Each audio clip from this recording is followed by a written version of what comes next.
Abra a sua Bíblia, ou então acompanhe conosco aqui na tela, né?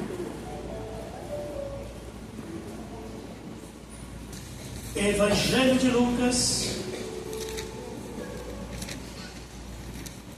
no capítulo 5, 27, 28 e 29. E nos diz assim: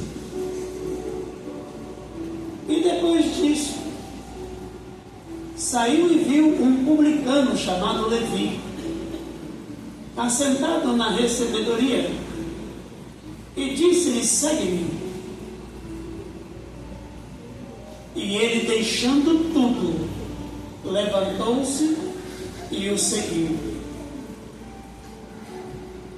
E fez-se Levi um grande banquete em sua casa, e havia ali uma grande multidão de publicanos e outros que estavam com ele à mesa.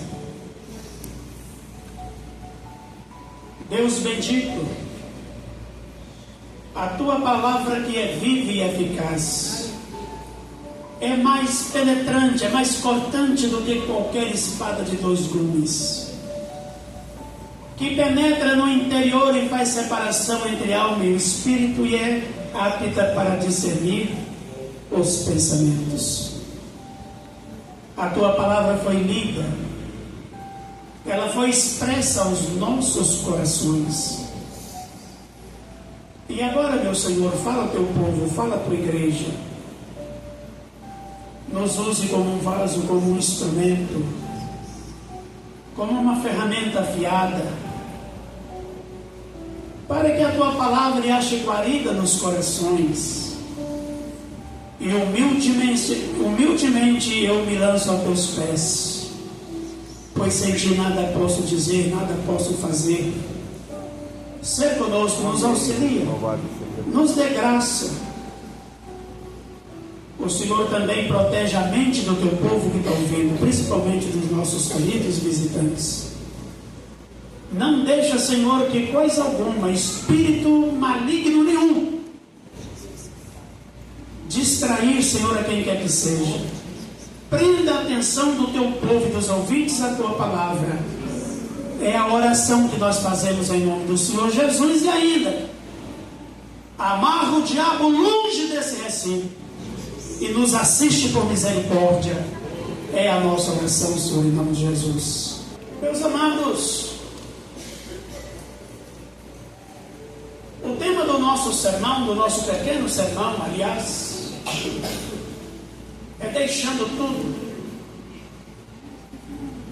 O texto que nós lemos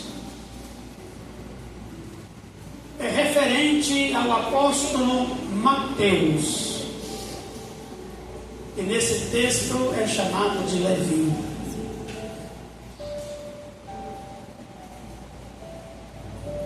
Seu nome, ou nome Mateus,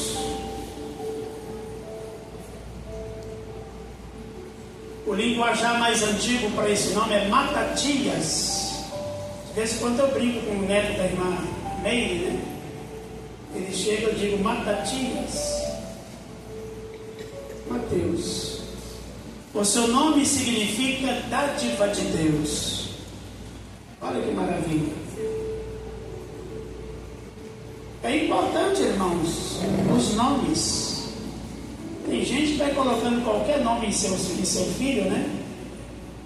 Acha bonitinho, acha estrangeiro, né?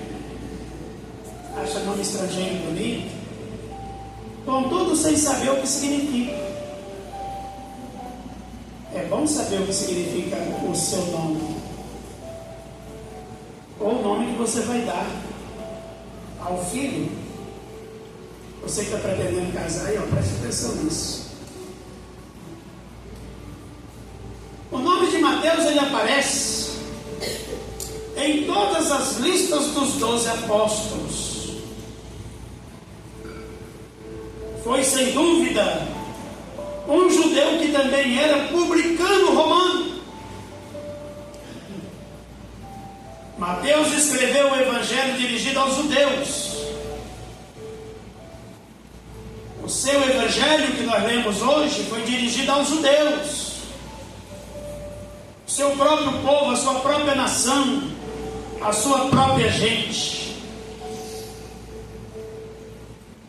E ocupou-se principalmente das profecias do Antigo Testamento, é que trata seu evangelho.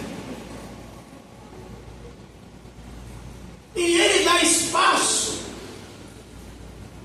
aos discursos de Jesus, como nós lemos aí no texto, também chamado Levi e Mateus. Aí são as mesmas pessoas,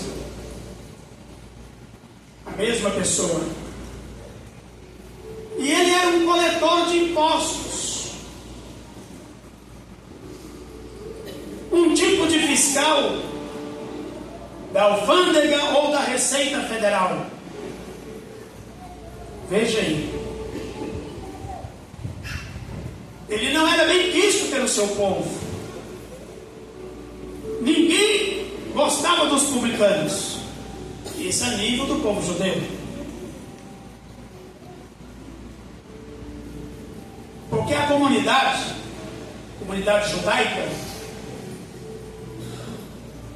considerava essa classe de gente corrupta, maldosa, traidora da nação.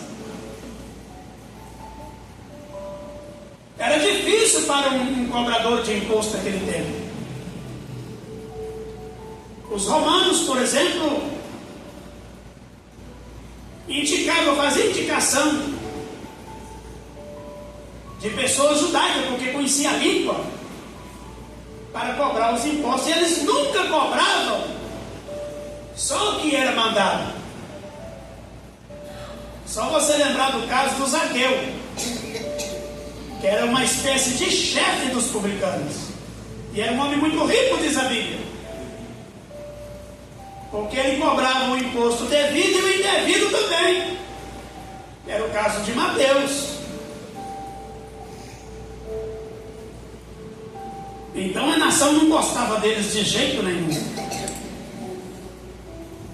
E ele estava trabalhando, estava lá na alfândega, seu local de trabalho, e Jesus passou por lá. Esse é um texto que sempre me encantou, irmãos, pela maneira que o Zaqueu, o Mateus, imediatamente atende o chamado de Cristo. Não vou ver por quê. Se fosse você.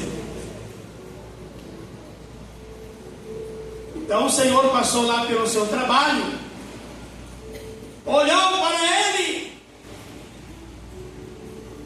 e o chamou. E ele imediatamente ouviu o chamado de Jesus. Incrível!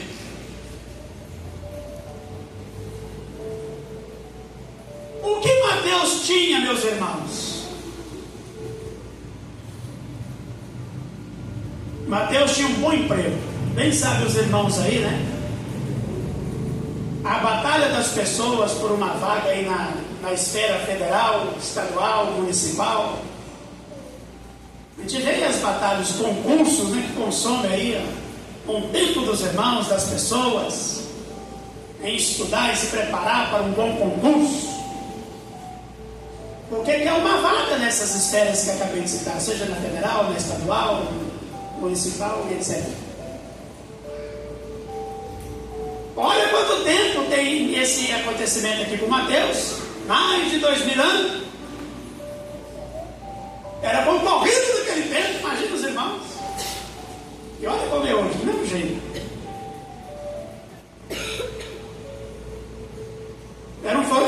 Ele era um funcionário público federal. Depois que assumia essa função, morria nela. Não é a mesma coisa hoje, se fizer direitinho, né? Se a pessoa passa num concurso público, é seguro. Era o caso de Mateus, tinha um emprego seguro, um trabalho seguro, garantido. Seria uma loucura deixar tudo de lado da maneira que era, como era o caso dele. Olha, irmão, tem um bom salário, viu? Tiver aí os juízes, né? Os senadores, os deputados. Na casa aí de seus 40 contos por mês, né? Ou mais. Com as regalias e tudo mais. Olha, irmãos, é um bom salário. O Mateus desfrutava disso. É tanto que você vê alguns vestígios importantes no verso 27. Começa esses vestígios do que ele tinha. Ele possuía uma excelente vida financeira boa. Tinha uma boa vida financeira, meus irmãos. Versículo 29 fala isso. Ali diz que ele ofereceu um grande banquete. Naquele tempo, para você oferecer um banquete, você precisava de ser uma pessoa rica ou da esfera administrativa, como um governador, um rei, um príncipe. Vocês querem ver o que eu estou falando? Lembra do casamento que Jesus foi convidado? Vê que o camarada era um camarada que não tinha tanto recurso. Por quê? O vinho acabou. E se alguém deixasse o vinho acabar no meio de uma festa daquele tempo, era um vexame.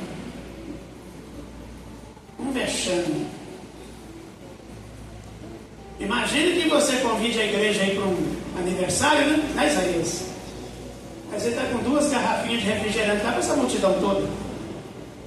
Não deveria ter convidado, né? Alguém pode julgar a gente assim, não é? Mas quando a gente tira para fazer algo assim, a gente pensa na quantidade, né, no que vai gastar, etc. Ou faz ou não faz. Mateus não tinha essa preocupação, porque era um indivíduo rico. Ele deu um banquete. E ele deu um banquete onde? Numa repartição pública? Não. Em sua casa. Era uma casa grande. Pouca gente não tinha uma boa casa naquele tempo. Naquele tempo, para vocês terem uma ideia, que por volta de uns 80% ou mais da população, as suas casas tinham 2 cômodos. Imagina, os irmãos.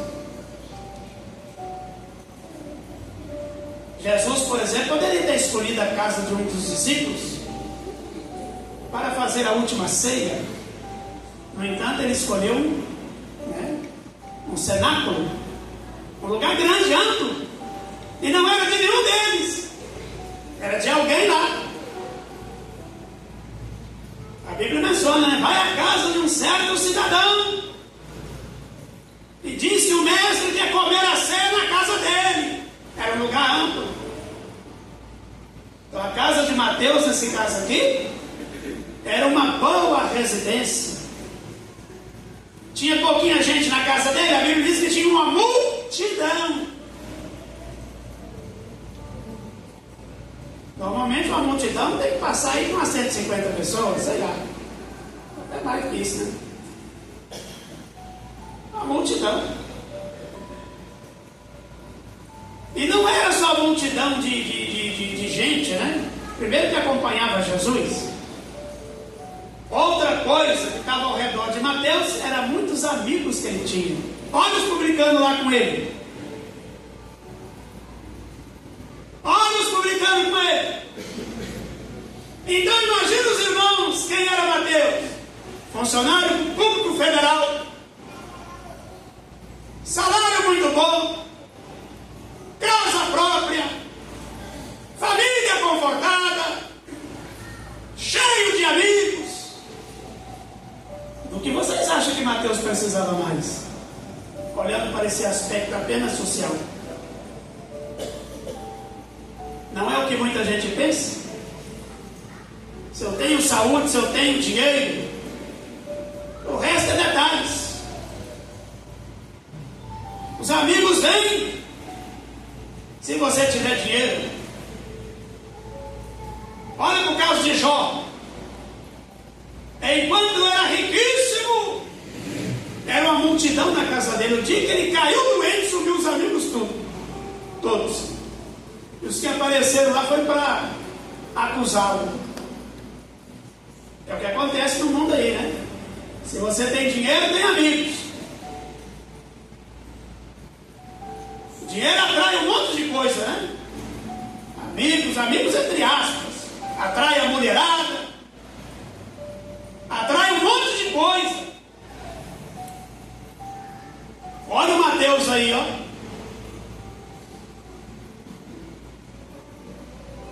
Meus irmãos. E aí vem no nosso coração, no nosso entendimento, esta pergunta: por que Mateus aceitou o convite de Jesus? Se fosse você no lugar de Mateus, inclusive nesta noite, você está no lugar do Mateus. Aquele dia Deus chamou o Mateus. Hoje Deus chama você. Amém. Eu não atendo não porque eu tenho muitos amigos. Eu não atendo não porque o meu trabalho não ajuda. Não atendo não por causa da minha posição social. Não atendo porque sou intelectual. Não atendo porque eu tenho dinheiro e não preciso de mais nada. Quem sabe, né? Mas por que Mateus aceitou o convite de Jesus tão imediatamente, irmãos? Eu escrevi aqui algumas razões que penso que levou Mateus a tomar essa decisão. Primeiro,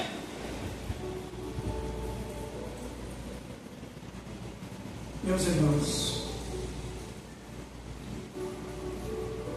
ou melhor, uma coisa estranha,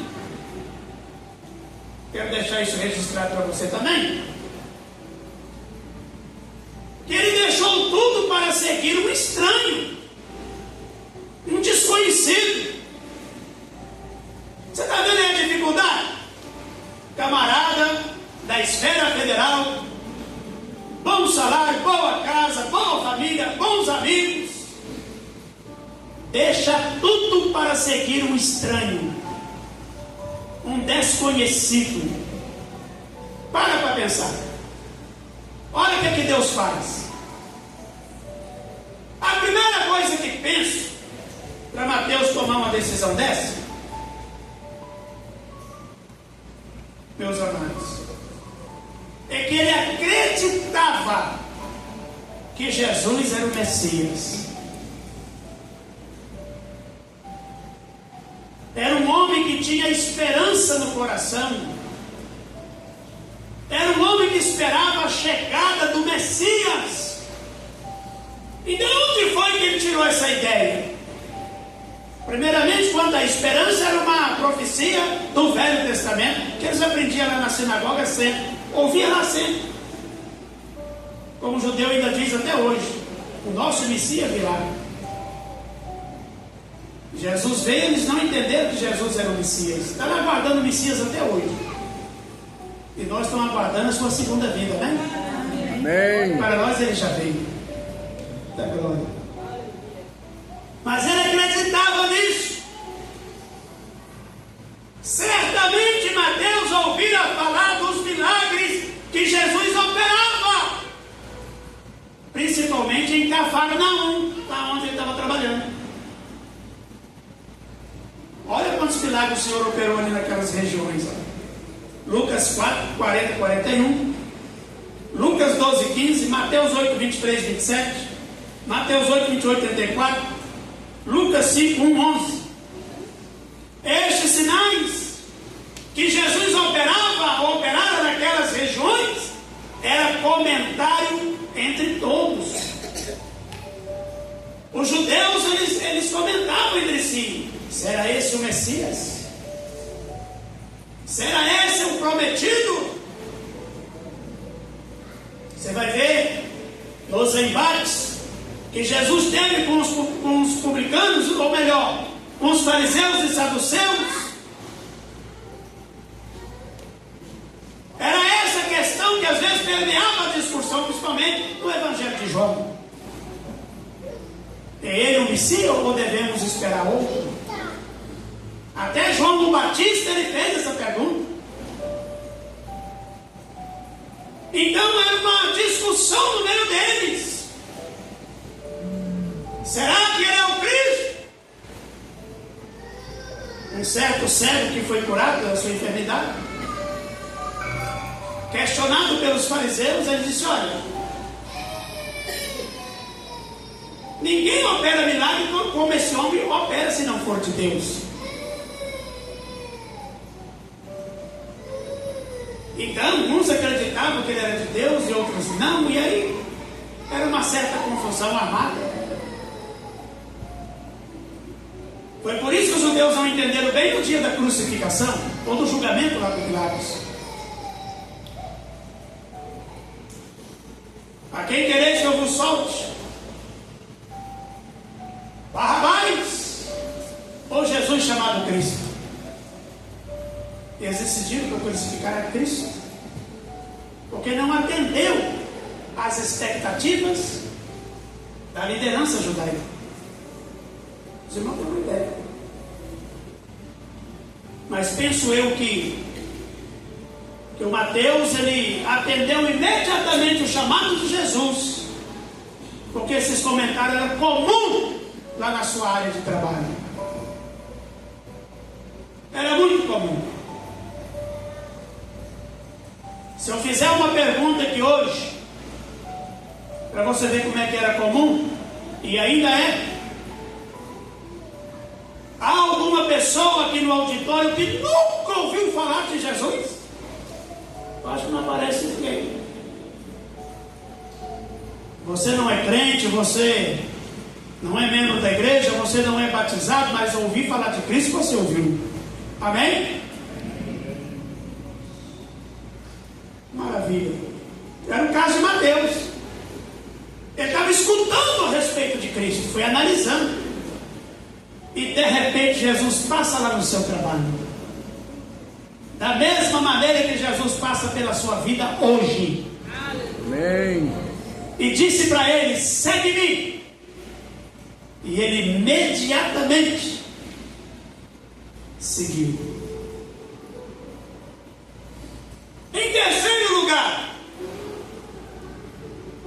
o que Mateus compreendeu com a palavra segue-me? O que ele entendeu, meus irmãos? Não era um camarada tolo, não era um camarada bobo. Muito pelo contrário. Mas o que ele entendeu com segue-me? Quando Jesus o chamou, certamente ele pensou: como um homem pecador, como eu, malquisto pela comunidade judaica, amaldiçoado pela minha nação, e ele me chama para segui-lo? Ele entendeu que o pior e mais vil pecador que se arrepende pode ser usado por Deus. Aleluia. Mateus entendeu que no reino de Deus há lugar para todas as classes de pessoas, desde que se arrependam. Ele teve que pensar nisso muito depressa, rapidamente. Mateus entendeu que ser discípulo requer uma decisão rápida, imediata.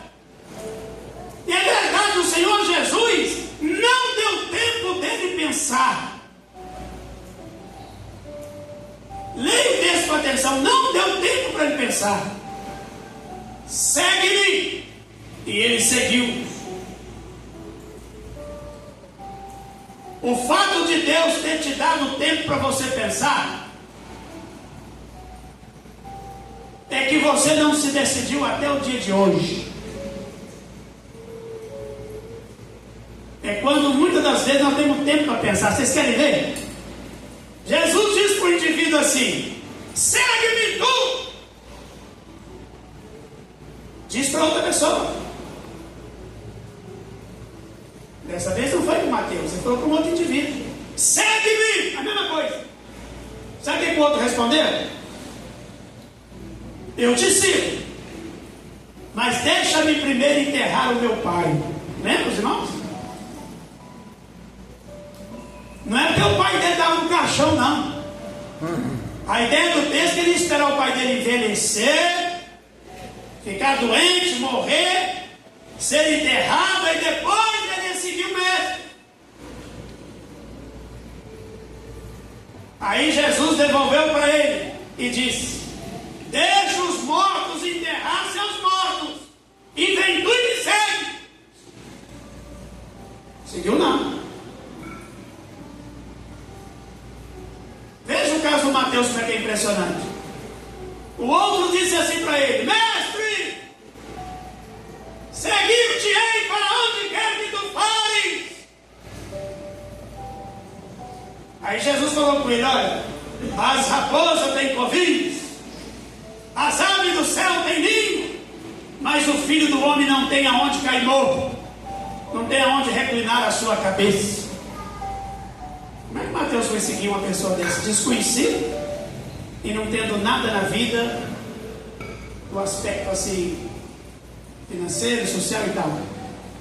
Ele não tinha não. Até onde Jesus foi enterrado não era dele. O túmulo era de José de Arimateia. Tomou o túmulo emprestado, porque Jesus desse mundo não tinha nada. Olha os irmãos aqui, pois. Como é que Mateus resolveu seguir um estranho e que não tinha nada? Não é que pode um negócio desse, hein, meus irmãos? Mas Mateus entendeu isso, que se ele chamou o mais vil dos pecadores, arrependido, pode ser aceito por Deus, pode ser usado, pode ser um instrumento na mão de Deus, como eu, como muitos aqui, que é um instrumento na mão de Deus. Mas o que nós éramos? Meus irmãos. Então Mateus entendeu isso, que ser discípulo era tomar uma decisão imediata, e ele não teve tempo para pensar. Jesus convidou e ele aceitou assim imediatamente, como disse e repito. Mateus entendeu que Jesus era verdadeiramente Deus, o Messias prometido. Entendeu que Jesus era a verdadeira vida eterna. Mateus entendeu que Jesus era a pérola de grande valor. Por ele devemos ter a disposição de deixar tudo: posição social, bens materiais, comportamento inadequados, deixar as práticas do pecado. Por ele nós devemos ter disposições para abandonar essas coisas. Para concluir, meus queridos irmãos, o mesmo Jesus que falou com Mateus há 2000 e tantos anos atrás, esse mesmo Jesus está aqui hoje, vivo e ressurreto. Amém. Vivo e ressurreto. Aleluia. E tem mais. Sendo vivo e ressurreto, Jesus deseja fazer o discípulo ainda hoje. discípulos. Será que tem gente com disposição de se tornar novos discípulos de Jesus nesta noite? Pois Ele deseja fazer novos discípulos. Homens, mulheres, jovens, velhos, ricos, pobres, intelectuais ou não, quer fazer discípulo de gente boa e de gente que está envolvida nas práticas do pecado até o pescoço. Hoje Ele te chama para ser um de seus discípulos.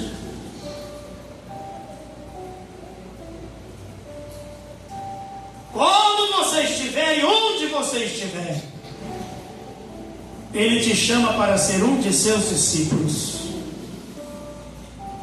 Ele tem uma transformação a fazer na sua vida. Porque você não vai ficar como está e nem onde está, porque Ele tem uma proposta de vida para você. Como Mateus, você certamente já ouviu falar de seus milagres. Você já ouviu falar do seu poder, de sua glória, de sua vida. Ainda mais, você já ouviu falar do seu grande amor. Quem nunca escutou o versículo que diz: Deus amou o mundo de tal maneira que enviou o seu Filho unigênito para todo aquele que nele crê não pereça, mas tenha a vida eterna. Quem nunca escutou isso? Então você já ouviu dizer, você já ouviu falar que Deus ama você, que Deus tem um perdão a lhe oferecer e ressurreição para a sua vida no último dia, e te entregar por graça, por misericórdia, o prêmio da vida eterna. Talvez como Mateus, tudo que você sente e tudo que você faz não tampa, não cobre o enorme buraco do seu coração. Assim como o Zaqueu, Mateus, eram homens ricos, mas com um vazio enorme no coração. Zaqueu, quando encontrou com o Senhor, a sua satisfação foi tanta que ele disse: eu dou aos pobres a metade dos meus bens, e se defraudei alguém, vou restituir 4 vezes mais. Olha a satisfação dele. E Jesus replicou dizendo: hoje houve salvação nesta casa. Então, como Mateus, que estava com um buraco enorme no seu coração, nada podia tampar. Todo homem tem isso, irmão. Toda pessoa tem isso. Todo ser humano tem isso. A Bíblia diz que Deus pôs o desejo da eternidade no coração do homem.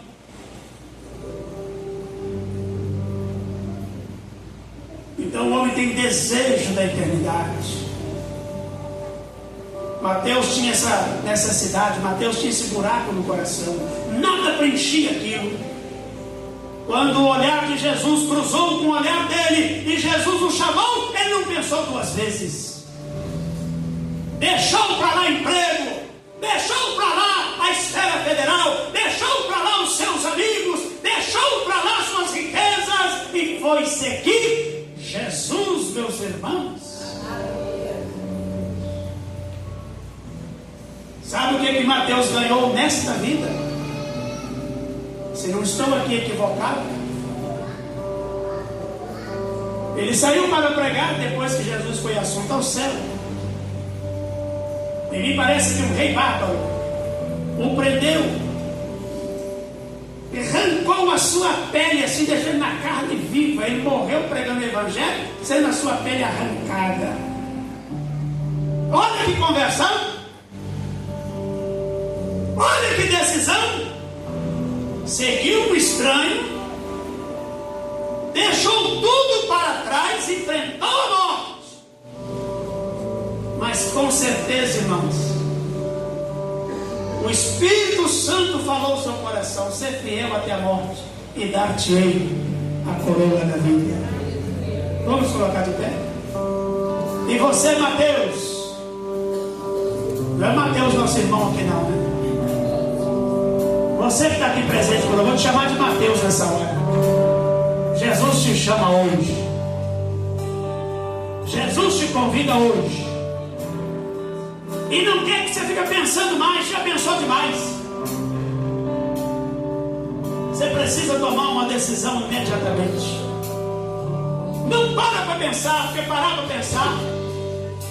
Há um ditado entre nós que diz assim: quem pensa não casa. Não tem um ditado assim? Porque é tanta dificuldade,